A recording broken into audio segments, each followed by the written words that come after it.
ఈ ఉదయకాల సమయంలో కొద్ది నిమిషాలు దేవుని యొక్క సన్నిధిలో దేవుని యొక్క వాక్యాన్ని మనం ధ్యానం చేసుకుందాం. కీర్తన గ్రంథము 118వ కీర్తన, కీర్తన గ్రంథము 118వ కీర్తన 25వ వచనాన్ని చదువుకుందాం. యెహోవా దయచేసి నన్ను రక్షించుము, యెహోవా దయచేసి అభివృద్ధి కలిగించుము. చదవబడినటువంటి వాక్యాన్ని ఈ ఉదయకాల సమయంలో కొద్ది నిమిషాలు ధ్యానం చేద్దాం. ఇక్కడ కీర్తనకారుడు చెప్తున్నటువంటి ఒక విన్నపం, దేవుని దగ్గర ఆయన ప్రార్థన చేస్తున్నటువంటి ఒక అంశము మనకి కనబడుతూ ఉంది.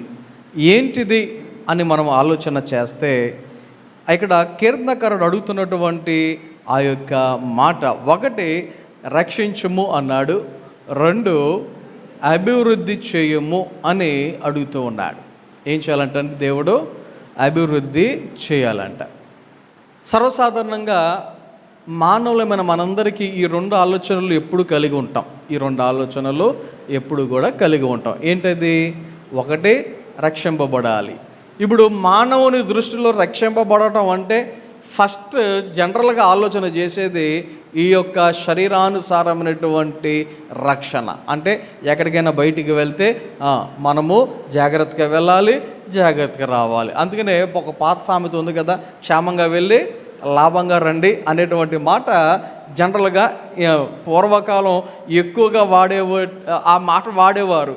ఇప్పుడంటే ఆ మాట వాడటం చాలా తక్కువైపోయింది. ఎందుకో తెలియదు కానీ కొంతమంది బిజీ అయిపోయి, కొంతమంది ఎవరి పనుల్లో వాళ్ళు పడిపోయి, ఎలాంటి పరిస్థితులు ఉన్నాయంటే ఏం చేస్తున్నామా, ఎలా ఉన్నామా అనేటువంటి అవగాహన లేకుండానే ఉండేటువంటి పరిస్థితులు కనబడుతున్నాయి. నిన్న మా అంకుల్ ఒక వీడియో పంపించారు.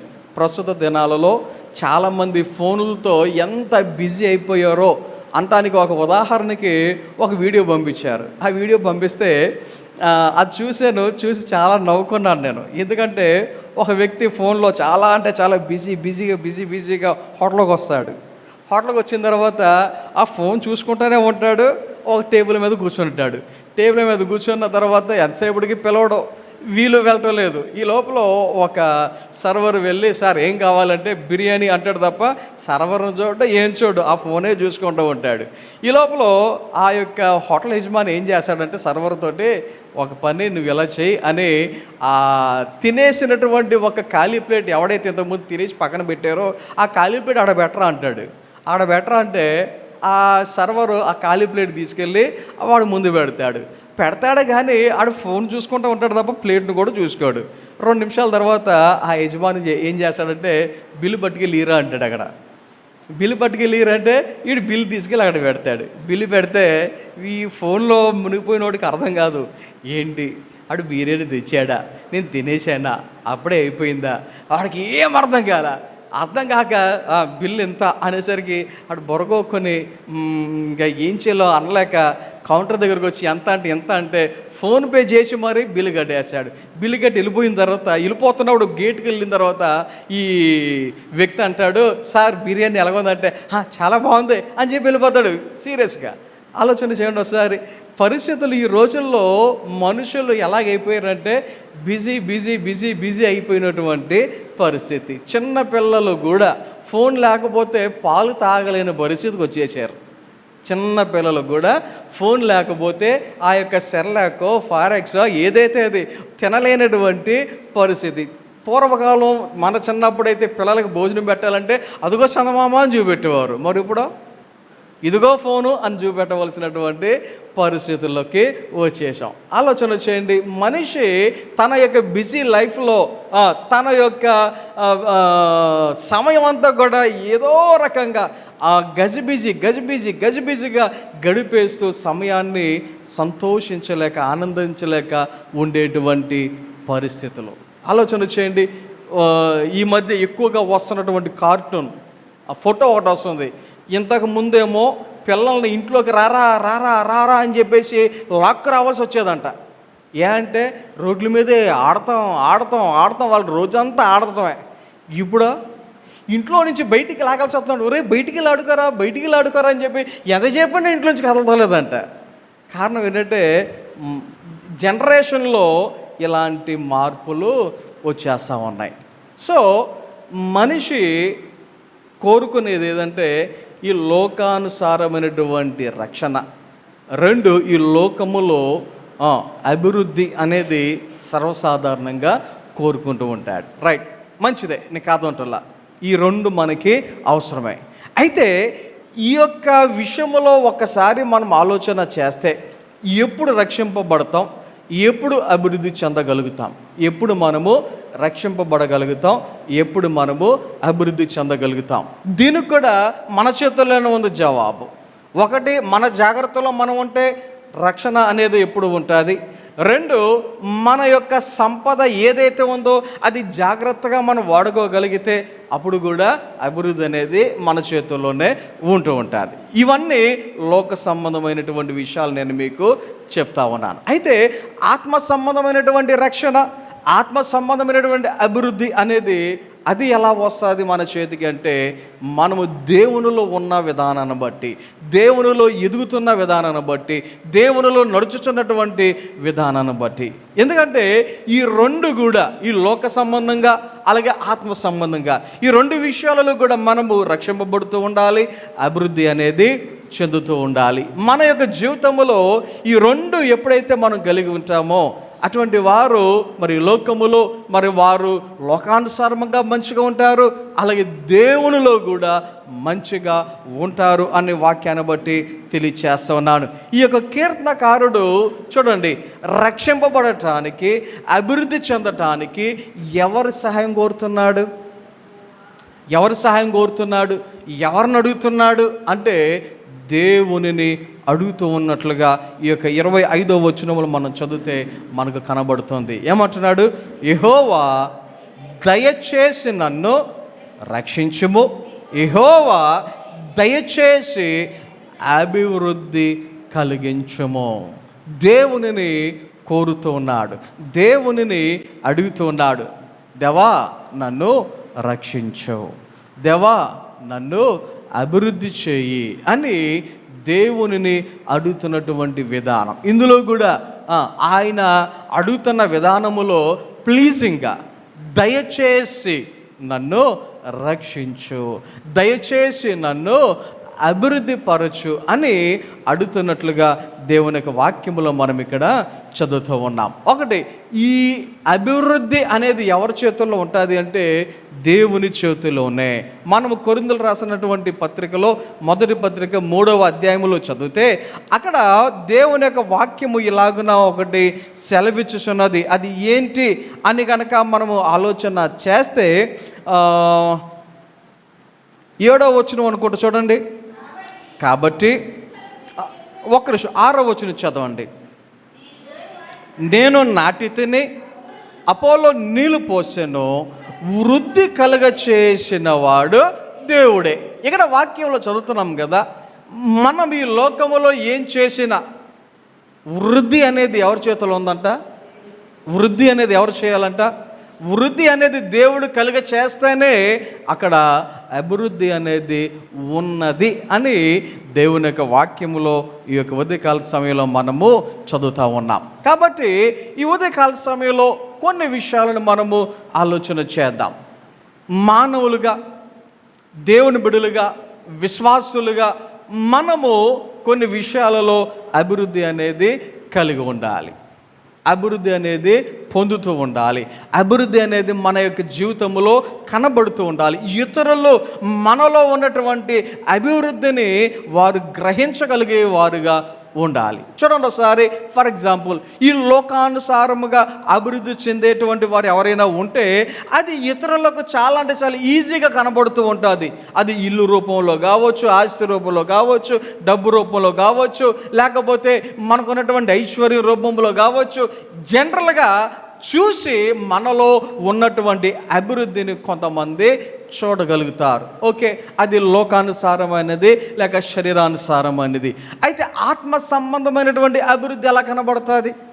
ఆత్మ సంబంధమైనటువంటి అభివృద్ధి ఇతరులు మనలో ఎలా చూడగలుగుతారు, ఏ విషయంలో వారు మనలో అభివృద్ధిని చూడాలి, ఈ యొక్క ఉదయకాల సమయంలో కొన్ని విషయాలను మనము ఆలోచన చేద్దాం. ఇక్కడ మీకు ఒక ఎగ్జాంపుల్, ఒక వ్యక్తిని మరి మీకు జ్ఞాపకం చేయాలని ఆశపడుతున్నాను. రాజుల 2వ గ్రంథము 4వ అధ్యాయంలో మనం చదివితే, రాజుల 2వ గ్రంథము 4వ అధ్యాయంలో చదివితే అక్కడ ఎలీషా అనేటువంటి ఒక ప్రవక్త మనకు కనబడుతూ ఉంటాడు. ఎలీషా అనేటువంటి ప్రవక్త మనకు కనబడుతూ ఉంటాడు. ఈ యొక్క ఎలీషా గురించి ఆలోచన చేస్తే, ఈయన మరి ఏలియా దగ్గర నుండి శిష్యరికము తీసుకొని దేవుని యొక్క పరిచర్యలో ఆయన మరి ముందుకు వెళుతున్నటువంటి, కొనసాగుతున్నటువంటి ఒక ప్రవక్తగా మనము గమనించవచ్చు. ఆ యొక్క ఎలీషా ఏలియాను అడిగినటువంటి ఒక విషయం, ఒక కోరిక ఏంటంటే, నీకంటే నువ్వు ఎంతైతే చేసావో దానికి 2 పాళ్ళు ఆత్మ నాకు కావాలి అని ఆ యొక్క ఎలీషా ఏలియా దగ్గర కోరుకున్నట్లుగా మనందరికీ తెలుసు. ఈ యొక్క ఏలియా యొక్క జీవితంలో ఆయన చేసిన అద్భుతాలలో ఒక అద్భుతాన్ని రీసెంట్గా మరి ఈ నెలలోనో పోయిన నెలలోనో గుర్తులేదు కానీ, మరి కొండలో విషం ఉన్నది అనేటువంటి ఒక అంశము మీద నేను మీకు వాక్యాన్ని కూడా చెప్పడం జరిగింది. అది కూడా ఇదే అధ్యాయములో, రాజుల 2వ గ్రంథములో 4వ అధ్యాయములోనే ఈ యొక్క విషయాలన్నీ కూడా ఉన్నాయి. అయితే అందులో ఇంకొక అంశాన్ని, అందులో మరొక విషయాన్ని నేను మీకు తెలియచేయాలని ఆశపడుతున్నాను. ఏంటి ఆ యొక్క మాట అంటే, 43వ వచనంలో మనం చదివితే,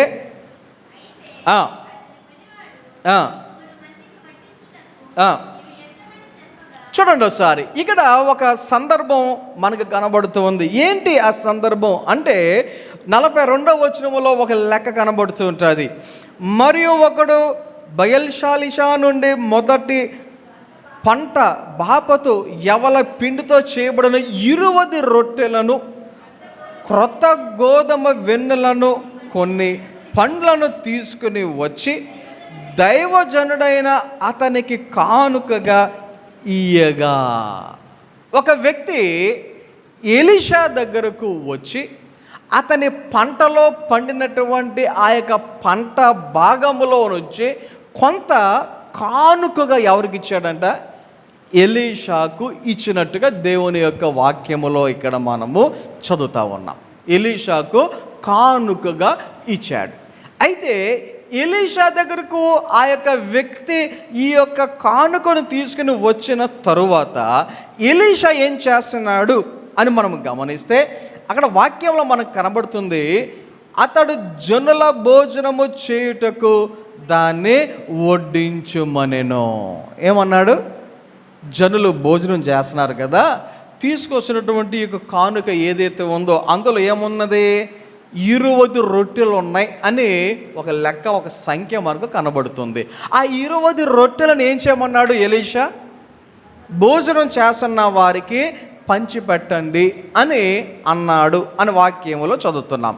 అయితే పనివాడేమంటున్నాడు? 100 మందికి వడ్డించుటకి ఇవి ఎంత? ఆడ ఎంతమంది ఉన్నారు భోజనం చేసేవాళ్ళు? 100 మంది ఉన్నారు. భోజనం చేసేవాళ్ళు ఎంత? 100 మంది ఉన్నారు. గమనించండి, బాగా ఆలోచించండి. భోజనం చేసేవాళ్ళు 100 మంది ఉంటే తీసుకొచ్చిన రొట్టెలు ఎన్ని ఉన్నాయి? 20 ఉన్నాయి. తీసుకొచ్చిన రొట్టెలు 20 ఉన్నాయి. అయ్యా, నువ్వేమో ఈ 20 రొట్టెలు తీసుకొని అందరికీ పెట్టమంటున్నావు, అక్కడ చూస్తేనేమో 100 మంది భోజనం చేస్తున్నారు. ఇవి ఎలా ఎవరికి పెట్టాలి? ఒకరు పెట్టి ఒకరు పెట్టకపోతే తిన్న వాళ్ళు బాగానే ఉంటారు, తినడం వాళ్ళకి పెట్టారు, మాకెందుకు పెట్టలేదని మా మీద గొడవకు వస్తారు కదా అని తినే ఆ యొక్క 100 మందిని చూసి పనివాడు ఇది ఎలా సరిపోతుంది అని అడుగుతున్నట్లుగా దేవుని యొక్క వాక్యంలో మనం అక్కడ చదువుతూ ఉన్నాం. ఆలోచన చేయండి.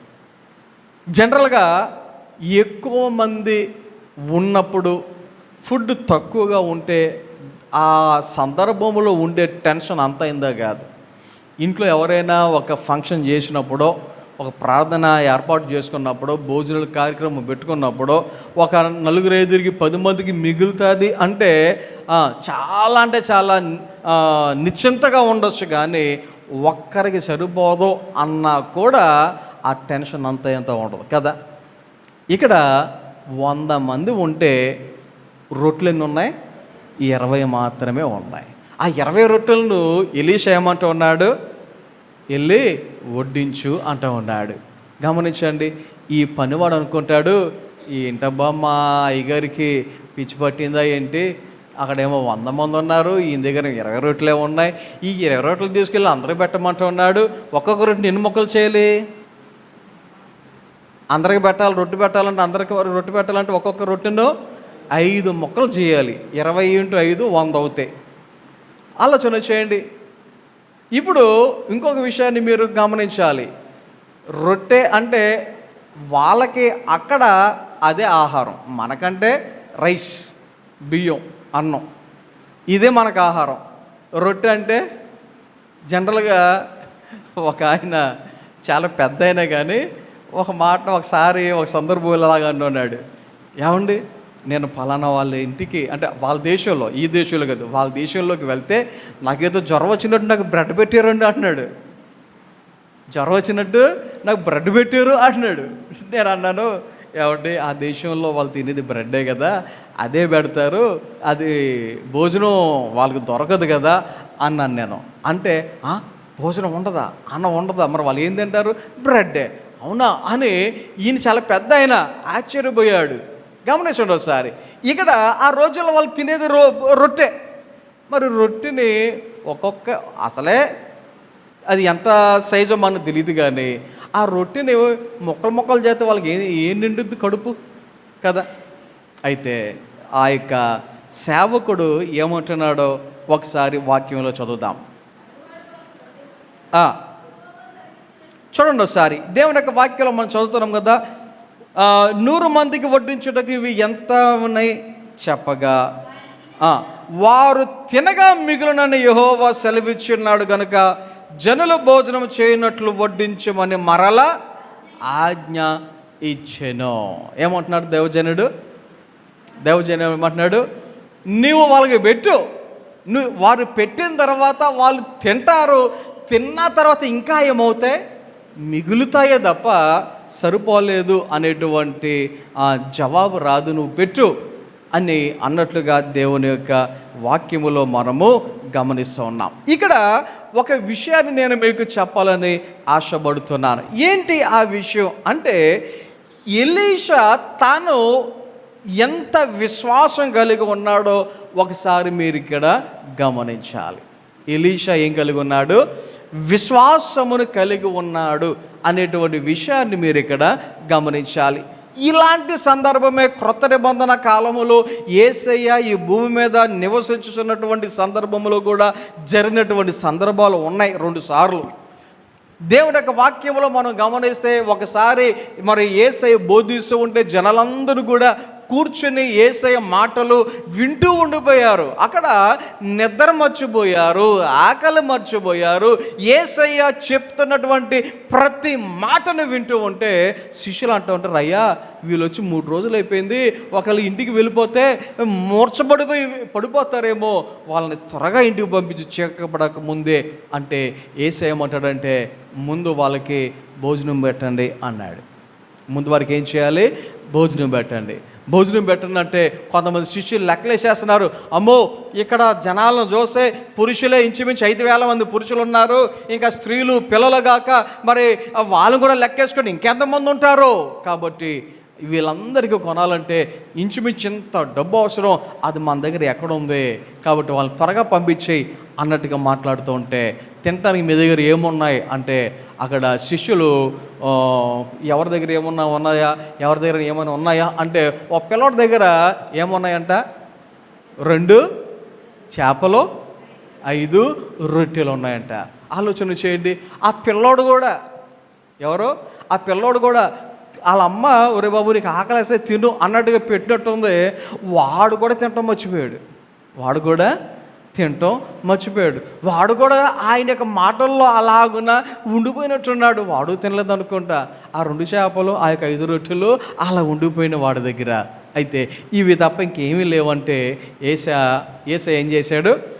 అవి తీసుకొని ఆశీర్వదించి జనులకు వడ్డించుడి అని చెప్తే శిష్యులకి ఏమనిపించి ఉంటుంది? అబ్బా బోధకుడికి ఏమైంది? ఈ 2 రొట్టెలు, ఈ 2 చేపలు, ఈ 5 రొట్టెలు ఎవరు కనిపెడుతున్నాం? నాకే సరిపో అనుకున్నాడేమో. శిష్యుల్లో ఒకలో ఇవి నాకే సరిపో అనుకున్నాడేమో. కానీ ఇవ్వటం ప్రారంభిస్తూ ఉంటే అక్కడ వాక్యంలో మనకు కనబడుతుంది, అందరూ తిని తృప్తి పొందిన తర్వాత ఇంకెన్ని మిగిలినాయి అంట? 12 గంపలు మిగిలినాయి అంట. ఎన్ని మిగిలినాయి? 12 గంపలు మిగిలినాయి అంట. ఆలోచన చేయండి ఒకసారి. ఎలా సాధ్యం? ఎలా జరిగి ఉంటుంది? ఇక్కడ దేవుడు తన యొక్క కార్యములు, తన యొక్క క్రియలు ఎలా ఉంటాయంటే ఇలాగే ఆశ్చర్యంగా ఉంటాయి. మనుషుల దృష్టిలో ఆలోచన చేస్తే అసంభవం, కానీ దేవునికి అసాధ్యమైనది ఏది కూడా లేదు. దేవునికి సమస్తము సాధ్యమే. ఆయన ఏదైనా సరే చేయాలి అంటే ఈజీ ఆయనకి. మనకంటే కష్టం, మనకంటే సాధ్యం కాకపోవచ్చు, మనకంటే అమ్మో ఎలాగా అనేటువంటి అనుమానాలు మనకుంటాయి. కానీ దేవునికి సమస్తము సాధ్యమే. కాబట్టి ఇక్కడ ఎలీషా ఒక మాట, నువ్వు పంచిపెట్టు, అవి ఇంకా మిగిలితే చూడు అన్నాడు. ఎలా అంటే ఎలీషాకు ఉన్నటువంటి విశ్వాసం. ఎలాగేది? ఎలీషాకు ఉన్నటువంటి విశ్వాసం దేవుని యొక్క క్రియల మీద, దేవుని యొక్క కార్యాల మీద ఎలీషాకు ఉన్నటువంటి విశ్వాసం. కాబట్టి ఆ విశ్వాసమును బట్టి అక్కడ కార్యమును ఎలా జరుగుతుందో ఇక్కడ దేవుని యొక్క వాక్యంలో మనం ఇక్కడ గమనించవచ్చు. అంత మాత్రమే కాదు, ఇంకొక మాటను, ఇంకొక విషయాన్ని ఇక్కడ మనం ఆలోచన చేస్తే ఇది ఎలా సాధ్యము అని మనం గమనిస్తే ఇంకొక పాయింట్ కూడా ఇక్కడ ఇదే వచనాలలో మనకు కనబడుతున్నది. అది ఏంటి అంటే దేవుని యొక్క వాక్యములో మనం చదువుతున్నాం. ఇదే వచనాలలో కనుక మనం చదివితే ఎలీషా ఒక మాట అంటూ ఉన్నాడు, ఒక మాట చెప్తూ ఉన్నాడు ఆ పనివాడికి. ఏమని? యెహోవా సెలవిచ్చి ఉన్నాడు గనుక అని చెప్తా ఉన్నాడు.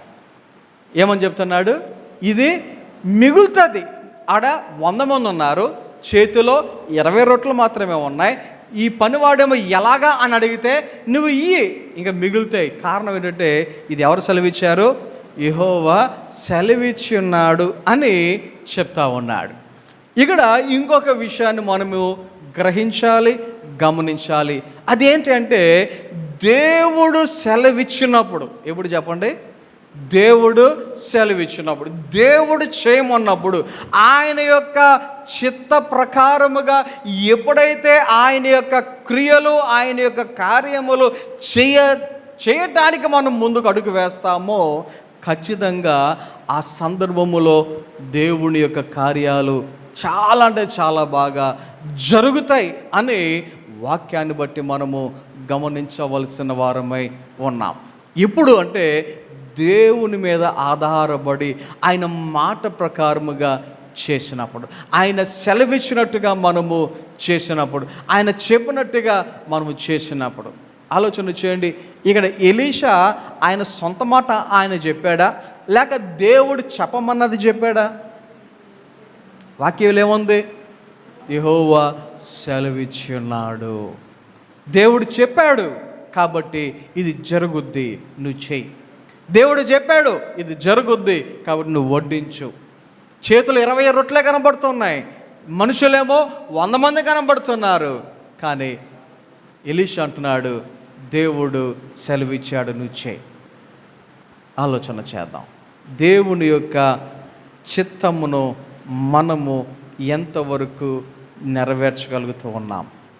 యేసయ్య ఈ లోకంలో ఉన్నప్పుడు ఒకసారి కాదు, 2 సార్లు కాదు, చాలా సందర్భాలలో ఆయన చెప్పినటువంటి మాట, నేను నా ఇష్టానుసారముగా చేయటానికి నేను ఈ లోకానికి రాలేదు, నా తండ్రి చిత్తాన్ని నెరవేర్చటానికి ఈ లోకానికి వచ్చాను. యోహాను సువార్తలో 5వ అధ్యాయం, 6వ అధ్యాయం, 8వ అధ్యాయం, ఇలాగని ఈ అధ్యాయాలలో ఆయన అనేక సందర్భాలలో ఈ మాటలను జ్ఞాపకం చేస్తున్నాడు.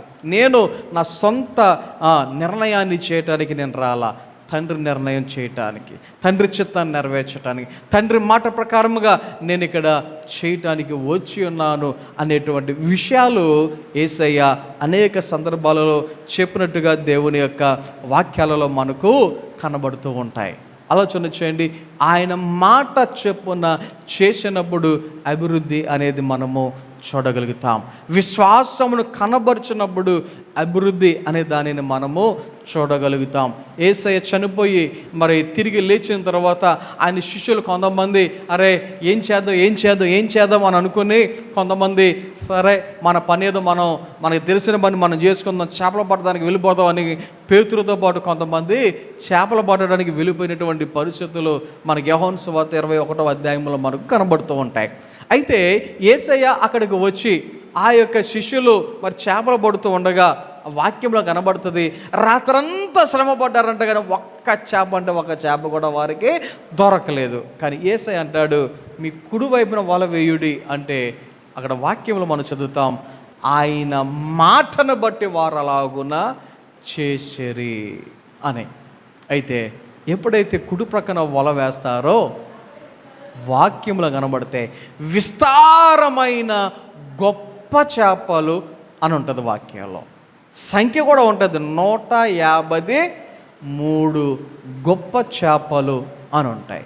ఆలోచన చేయండి, ఎప్పుడు ఇది జరిగింది అంటే ఆయన మాట ప్రకారముగా చేసినప్పుడు, ఆయన సెలవిచ్చినటువంటి మాట ప్రకారముగా వారు నడిచినప్పుడు. కాబట్టి దేవుని యొక్క వాక్య ప్రకారముగా ఈ ఎలీషా మరి ఆయన విశ్వాసమును బట్టి అక్కడ అభివృద్ధి అనేది కనబడుతూ ఉంది. 2, దేవుని యొక్క మాట చెప్పున చేసినప్పుడు అభివృద్ధి అనేది కనబడుతుంది. 3వదిగా ఇంకొక విషయాన్ని మనము ఇదే వచనములో కనుక గమనించగలిగితే, ఇంకొక మాట ఇదే వచనములో మనము గమనించవచ్చు.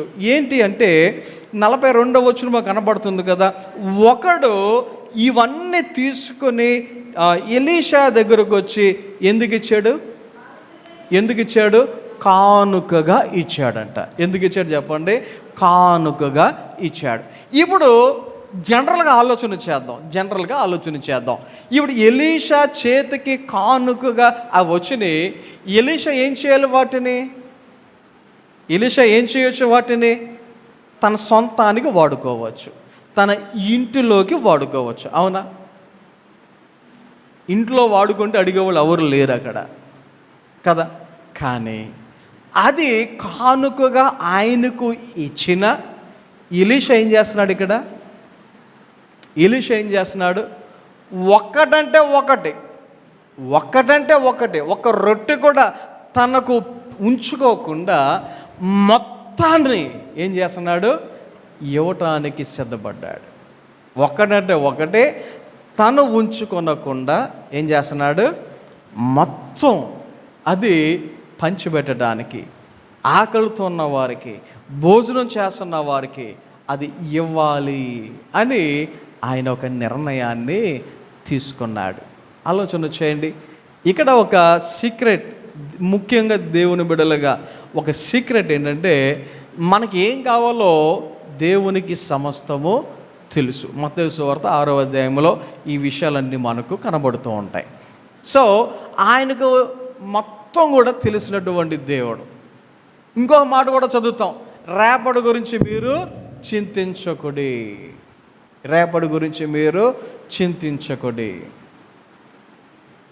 ఇక్కడ ఈ లోకములో ప్రస్తుత దినాలలో జనాలు ఎలాగున్నారు అంటే, రేపటి గురించి కాదు, ఎప్పటి గురించో ఇప్పుడే చింత మొదలైపోతుంది.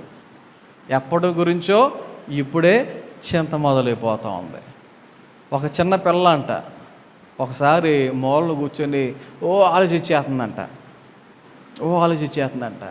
ఈ అమ్మ దేని గురించి ఆలోచిస్తున్నావు ఏంటి అని చెప్పేసి ఎవరో అడిగితే వాళ్ళు అనుకున్నారు చదువు గురించో లేదా బట్టల గురించో లేకపోతే పెన్సిలో పెన్ను గురించి ఆలోచిస్తుందేమో అని అనుకున్నారంట. అనుకుని అడిగారంట, ఏమా ఏదన్నా చిన్న చిన్న పెన్సిలు బుక్ అలాంటిది అయితే మనం ఇద్దామని అన్నట్టుగా, ఏమ్మా ఎందుకు అంత విచారంగా ఉన్నావు, ఏంటి అంత దిగాలుగా ఉన్నావు, ఏంటి అంతగా ఆలోచిస్తున్నావు అంటే, ఆ పిల్ల చెప్పిన మాట విని వాళ్ళ అవాకైనటువంటి పరిస్థితి ఏమందో తెలుసా? నాకు పెళ్ళైన తర్వాత నా పిల్లలు పుడతారు కదా, ఆ పిల్లలకి నేను ఎలా కొనాలి ఏంటి అని ఆలోచిస్తున్నాను అందంట చిన్నపిల్ల. ఆలోచన చేయండి ఒకసారి. జనాల యొక్క పరిస్థితులు జరగని వాటిని, ఎప్పుడో జరగవలసిన వాటికి ఎప్పటి నుంచే కొంతమంది ఏం చేస్తూ ఉంటారు, తెగ ఆలోచించేస్తూ ఉంటారు, తెగ బాధపడిపోతూ ఉంటారు. ఆలోచన చేయండి ఒకసారి. వాక్యమేమో అసలు రేపటి గురించి వద్దు నీకు, ఈరోజు నువ్వు ఆలోచన చేయి అన్నట్టుగా వాక్యాలు చెప్తూ ఉన్నాయి. ఎందుకో చెప్పమంటారా? అలాగున వాక్యం ఎందుకు చెప్తుందో తెలుసా? దేవుని రాకడ ఎప్పుడు వస్తుందో మనకి తెలియదు. ఆయన రాకడ ఎప్పుడు వస్తుందో మనకి తెలియదు. ఈ క్షణంలో వస్తే, ఈ క్షణంలో వస్తే ఇప్పటికిప్పుడు దేవుని రాజ్యానికి వెళ్ళటానికి నీవు సిద్ధంగా ఉన్నావా? దేవుని రాజ్యంలో అడుగుపెట్టడానికి మనము సిద్ధంగా ఉన్నామా? ఆలోచన చేయండి. కొంతమందికి ఎలాంటి ఆలోచనలు వస్తాయంటే, ఒకవేళ ఏమైనా జరిగితే, ఒకవేళ ఏమైనా అయితే, మంచమే పడ్డ తర్వాత, కాలు ఇరిగిన తర్వాత, నడుము విరిగిన తర్వాత, మంచం ఎక్కిన తర్వాత, ప్రభువా నన్ను క్షమించు అని అడిగేద్దాం అని కొంతమంది అనుకుంటూ ఉంటారు. కొంతమంది అలా అనుకుంటూ ఉంటారు. కానీ దేవుని రాకడ వచ్చింది అంటే వాక్యంలో ఒక మాట ఉంటుంది. ఎంత టైం పడుతుందో తెలుసా? ఎంత టైం పడుతుందంట? కన్నురెప్ప పాటున అని ఉంటుంది. ఒక్క క్షణం కూడా అవసరం లేదు.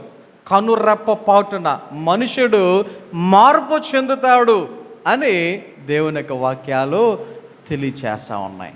ఆలోచన చేయండి. కొన్నిసార్లు అనుకోకుండా యాక్సిడెంట్లు జరిగితే కొంతమంది పరిస్థితులు గమనించండి, అలా పట్టం కింద పడతాం ఆ క్షణం ఇంకా వాళ్ళకి బ్రెయిన్ డెడ్, ఇంకా వాళ్ళకి ఏమీ తెలియదు, అలాగే చనిపోతారు.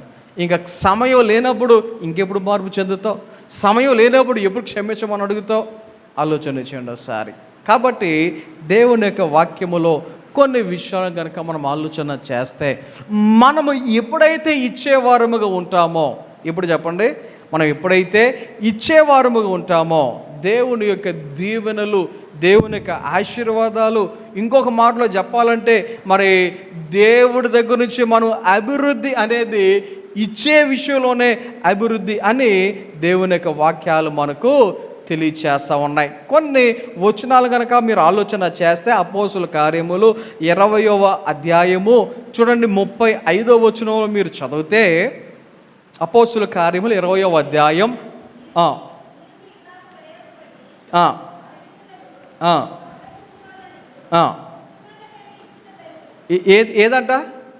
ఏదంట పుచ్చుకొనుట కంటే ఇచ్చుట ధన్యము అని ప్రభువైన యేసు చెప్పిన మాటలు. ఎవరు చెప్పారంటే ఈ మాటలు? యేసయ్య చెప్పినటువంటి మాటలు. ఎప్పుడు ధన్యులము? పుచ్చుకొనుట కంటే ఇచ్చుట ధన్యం. మన దృష్టిలో అభివృద్ధి అంటే ఏంటంటే, మనం పొందుకుంటే అభివృద్ధి, మనకు ఉంటే అభివృద్ధి, మనకి ఎక్కువ పోగేసుకుంటే అభివృద్ధి. ఇది ఈ లోకానుసారముగా ఉండేటువంటి ఆలోచన విధానం, మన యొక్క ఆలోచన విధానం. కానీ వాక్యానుసారముగా ఆలోచన చేస్తే, ఆత్మానుసారముగా ఆలోచన చేస్తే ఎప్పుడు అభివృద్ధి, ఎప్పుడు ధన్యత అంటే వాక్యం చెప్తుంది, ఇచ్చినప్పుడు. గమనించండి ఒకసారి. దేవుని యొక్క చిత్తానుసారముగా మనం నడిచినప్పుడు, ఆయన యొక్క క్రియలయందు విశ్వాసముంచి మనము నడిచినప్పుడు, మనము సంపూర్ణముగా దేవునికి ఇచ్చినప్పుడు మన జీవితములో అభివృద్ధి అనేది మనము చూడగలుగుతాం. ఉదాహరణకి నేను ఒకసారి కాదు, 2 సార్లు కాదు, చాలా సందర్భాలలో మీకు చెప్తూ ఉంటాను, ఎవరినో కాదు నన్నే చూడండి అని. ఎవరినో కాదు, నన్నే చూడండి అని. గమనించండి, మన కళ్ళ ఎదుట కనబడుతున్నటువంటి ఈ మందిరం, మన కళ్ళ ఎదుట కనబడుతున్నటువంటి ఈ మందిరం దేవుని చిత్తం ఉంది కాబట్టి, దేవుని యొక్క చిత్తము ఉంది కాబట్టి ఇది జరిగింది. లేకపోతే జరుగుతున్నా నా చేతిలో 3.5 లక్షలతో నేను అడుగు వేశాను. కేవలం 3.5 కూడా కాదు, 3,24,000 ఎంతో చేంజ్. ఎంత ఏంటి అనేది కూడా ప్రతిది కూడా లిస్ట్ మీ వాట్సాప్లో గ్రూపుల్లో మీరు చర్చ్ కన్స్ట్రక్షన్ అప్పుడు చూసే ఉంటారు ఎవరెవరు ఎంత ఇచ్చారు అనేది. నేను పిల్లలకు ఉపయోగపడుతుందిలే అనేటువంటి ఉద్దేశంతో దాచినటువంటి ఒక ఎఫ్డి ఫిక్స్డ్ డిపాజిట్ 3,24,000 రూపాయలు ఎంత వచ్చింది ఆ టైంకి క్యాన్సిల్ చేసేసి మరి దేవుని కొరకు వాడదాం అని నేను ముందుకు వచ్చాను. స్టార్టింగ్లో ఆలోచన వేరే, అది మీ అందరికీ తెలుసు. ఒక 5 లక్షల లోపల అయిపోద్దామోలే అనుకున్నా. కానీ తర్వాత దేవుని యొక్క ఆలోచన, దేవునికి నడిపింపును బట్టి ఆ యొక్క ప్లాన్లన్నీ మారిపోయినాయి. కింద అనుకున్నది కాస్త పైకి వచ్చేసింది. ఆలోచన చేయండి, దరిదాపుల్లో ఇంచుమించు 30 లక్షలు ఖర్చు అయింది ఈ యొక్క బిల్డింగ్ ఎలాగున రూపు చెందడానికి. ఇంచుమించులో 30 లక్షల వరకు ఖర్చు అయింది. నేను చేసిన అప్పు 7 లక్షలే. నేను చేసినటువంటి అప్పు 7 లక్షలే. సంఘముగా వచ్చినటువంటి అమౌంట్ అంతా కలిపి, నేను ఇచ్చిన దాంతో కలిపి 8 లక్షలు. నేను తీసుకున్న అప్పు లేకపోతే సంఘం ద్వారా మీరందరూ ఇచ్చింది 7 + 8 15 లక్షలు. మరి మిగతా 15 లక్షలు దేవుడు సమకూర్చాడు. ఒకవేళ ఆయన చిత్తం లేకపోతే జరిగేదా? ఆయన చిత్తం లేకపోతే దేవుడు ఇలాగున సమకూర్చగలిగేవాడా? ఆలోచన చేయండి. ఆయన చిత్తములో ఉన్నప్పుడు ఏమవుతుంది? మన దృష్టికి అసాధ్యం, మన దృష్టికి అవ్వదు అనేటువంటి పరిస్థితులు ఉండొచ్చు. కానీ ఆయన చిత్తం ఉన్నప్పుడు దేవుడు ఆటోమేటిక్గా, జనరల్గా ఆయన మనము ఊహించినటువంటి రీతిగా దేవుడు ఆయన సమకూర్చి, ఊహించినటువంటి రీతిగా దేవుడు తన యొక్క కార్యములను చేయగలుగుతాడు. కాబట్టి దేవుని యొక్క వాక్యములో ఇక్కడ ఎలీషా విశ్వాసము ద్వారా అభివృద్ధిని చూస్తూ ఉన్నాడు. 2, ఆయన యొక్క మాటను బట్టి, దేవుడు సెలవిచ్చినటువంటి రీతిగా చేయుట బట్టి అక్కడ అభివృద్ధిని చూస్తూ ఉన్నాడు. 3వదిగా ఎలీషా తనకి ఇచ్చినది కూడా ఏం చేశాడు? తన కోసము ఉంచుకొనకుండా సమస్తమును ఇవ్వటానికే సిద్ధపడ్డాడు. అలాగా పుచ్చుకొనుట కంటే ఇచ్చుట ఏమైనదన్న వాక్యం చెప్తా ఉంది, ధన్యము అని వాక్యం తెలియజేస్తూ ఉంది. ఇలాగున చేయుట వలన కూడా అభివృద్ధి అనేది మనము చూడగలుగుతాం. దీనికి కూడా ఉదాహరణ నేనే. ఈ విషయం కూడా మీకు ఇంతకుముందు చెప్పినటువంటి సందర్భాలు ఉన్నాయి. మన సంఘము ద్వారా మీరిచ్చేటువంటి ప్రతి కానుకలు నేనేం చేస్తున్నానని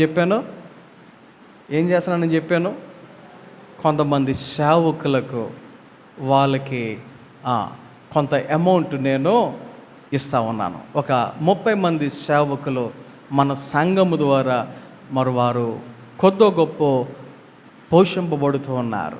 ఆలోచన చేయండి ఒకసారి. వారందరూ మన కోసం ప్రార్థన చేయటం, వారి యొక్క సంఘాలలో మన కోసం ప్రార్థన చేయటం, ఇది మనకి ఎంత ఆశీర్వాదం. ఆలోచన చేయండి. వాటిని నేను దాచుకుంటే నాకేం బాగుంటుంది కదా, నాకేం మిగులుద్ది కదా, నాకే ఉపయోగపడుతుంది కదా. ఆలోచన చేయండి. మనము ఏం చేసేవారుగా ఉండాలి? ఇచ్చువారిగా. పుచ్చుకొనుట కంటే ఇచ్చుట ధన్యం. ఎప్పుడైతే అలాగుంటామో మన జీవితంలో మనము అభివృద్ధి అనేది చూడగలుగుతాం. జనరల్గా ఒక వ్యక్తి అభివృద్ధి పొందాలి అని కోరుకుంటూ ఉంటాం. ఒక వ్యక్తి ఏమవ్వాలి?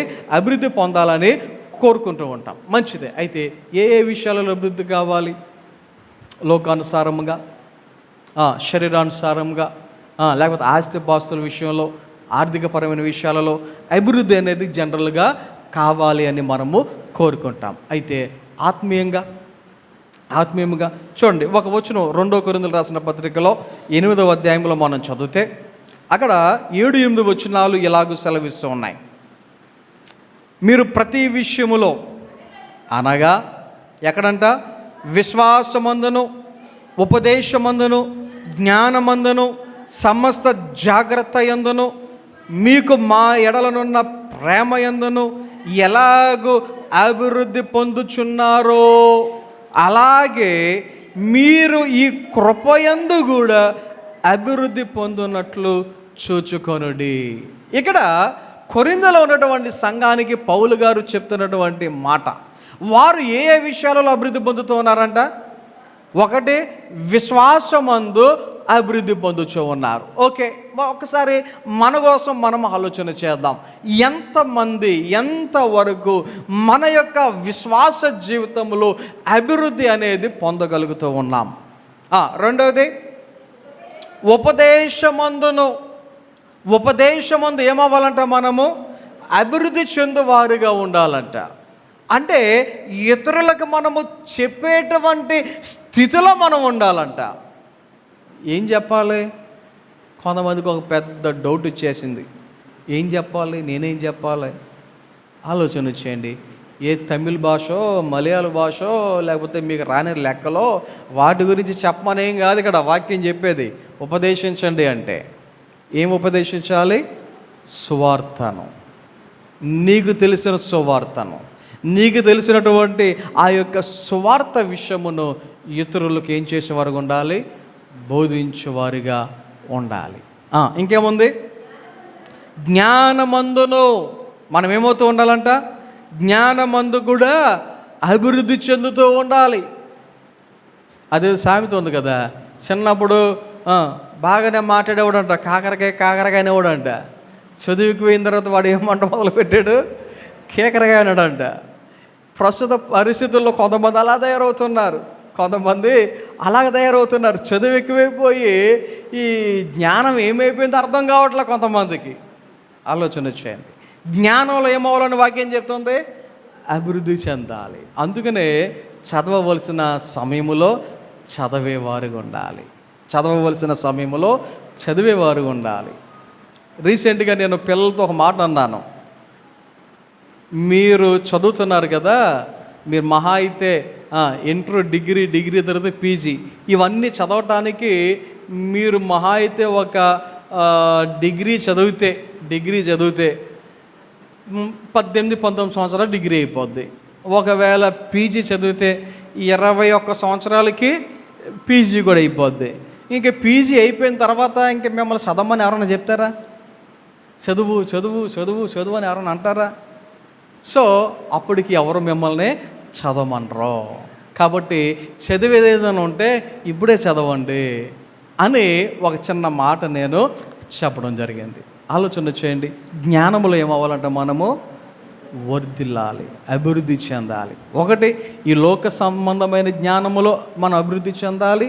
అదే రీతిగా ఆత్మ సంబంధమైన జ్ఞానములో కూడా మనము అభివృద్ధి చెందాలి. ఆయన యందు భయభక్తులు కలిగి ఉండుటయే జ్ఞానమునకు మూలము అని దేవుని యొక్క వాక్యము మనకు సెలవిచ్చుచున్నది. యేసయ్య లోకంలో ఉన్నప్పుడు మనుషుల దయలో, దేవుని దయలో ఆయన వయసునందును జ్ఞానమందును ఏమవుతున్నాడంట?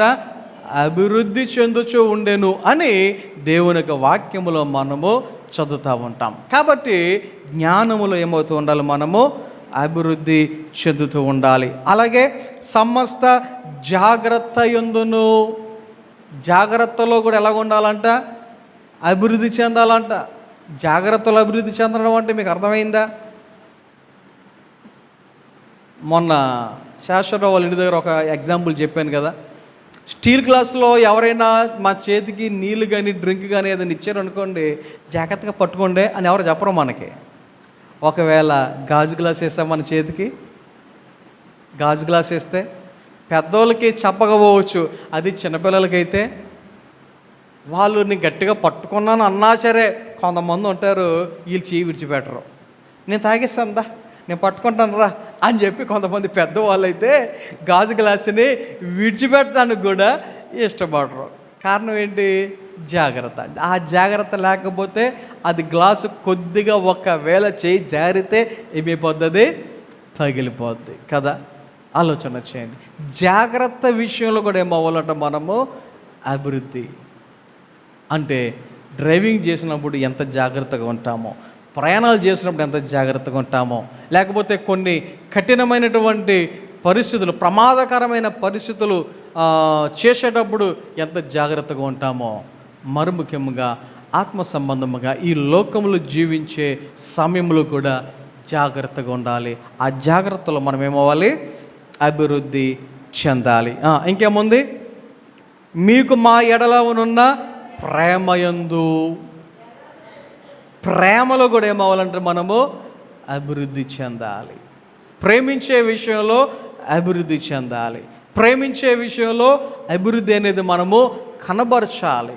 ఈ యొక్క మాటలు చెప్పుకుంటూ వెళ్తే సమయం చాలా అవుతుంది, కానీ నా మాటలు ముగించడానికి ఇష్టపడుతున్నాను. దేవుని బిడ్డలుగా మనము అభివృద్ధి అనేది పొందడానికి ఇష్టపడుతున్నాం, మంచిదే. అయితే అభివృద్ధి అనేది ఎప్పుడు వస్తుంది మనకి అంటే, సింపుల్గా చెప్పాలంటే పుచ్చుకొనుట కంటే ఇచ్చుటలోనే అభివృద్ధి అనే విషయాన్ని మనము గ్రహించాలి.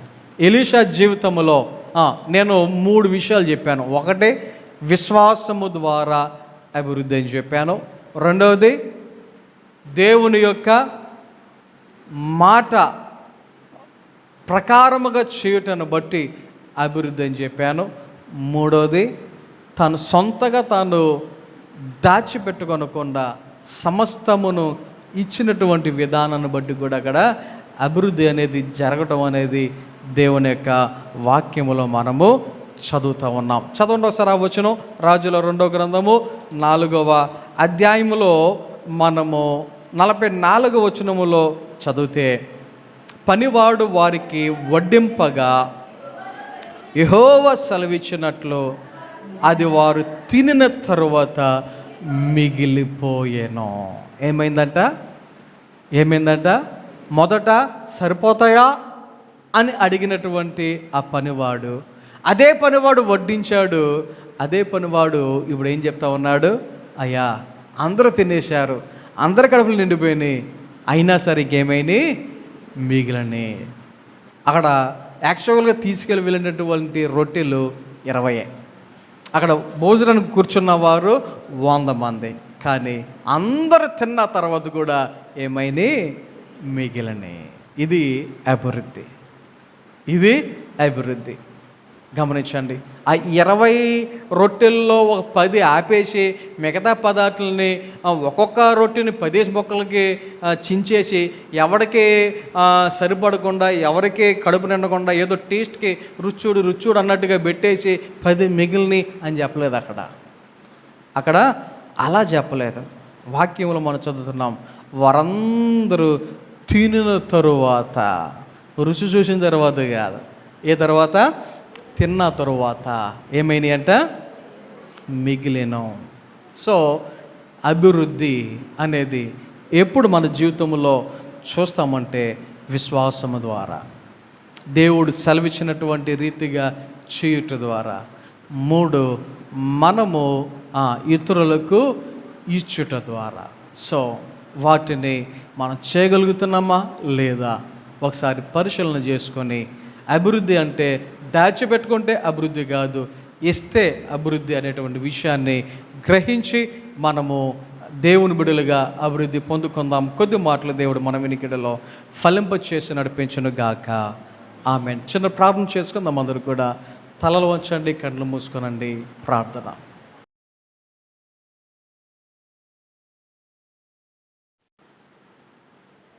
పరిశుద్ధుడా, మహోన్నతుడా, గొప్ప దేవా, నీ ఘనమైన నామమునకు వందనాలు, స్తోత్రాలు.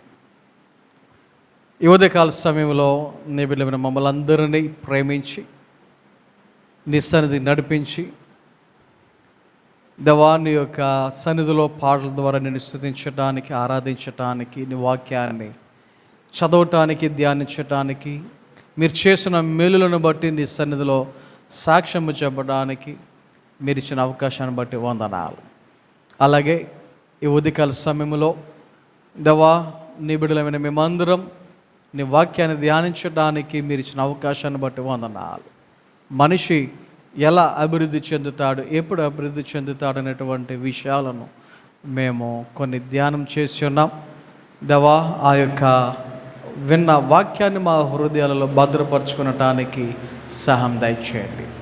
అలాగే దేవా, ఈరోజు నీ సన్నిధికి నీ బిడ్డలైన మేమందరం వచ్చి దేవా నీకు సమర్పించిన కానుకలను అర్పణములను మీరు స్వీకరించమని దేవా ప్రతి ఒక్కరిని 100 200 30 ఫలింపచేయమని ప్రార్థన చేయుచున్నాం. ఈ వారంలో జరగబోయే పనుల్లో, కార్యక్రమాలలో, ప్రయాణాలలో, ఆరోగ్య విషయాలలో అందరికీ సహాయం దయచేసి నీ మేలులతో నింపి దేవా ఈ యొక్క ఉదయకాల సమయంలో నీ సన్నిధి విడిచి మా గృహాలు వెలుచి ఉండగా నీ మెండైన దేవునులతో ఆశీర్వాదంతో నింపి మీరే మహిమ ఘనత ప్రభావాలు పొందుకొనమని యేసు నామమున ప్రార్థన చేయుచు నాము తండ్రి, ఆమేన్. మన తండ్రి అయిన దేవుని ప్రేమ, కుమారుడైన యేసుక్రీస్తు వారి కృప, పరిశుద్ధాత్మ కన్యుని సహవాసము, సహాయము, కాపుదల, నడిపింపు ఇప్పుడు ఎల్లప్పుడు ఆయన బిడ్డలైన మనందరకు సదాకాలము తోడే నడిపించును గాక. ఆమేన్.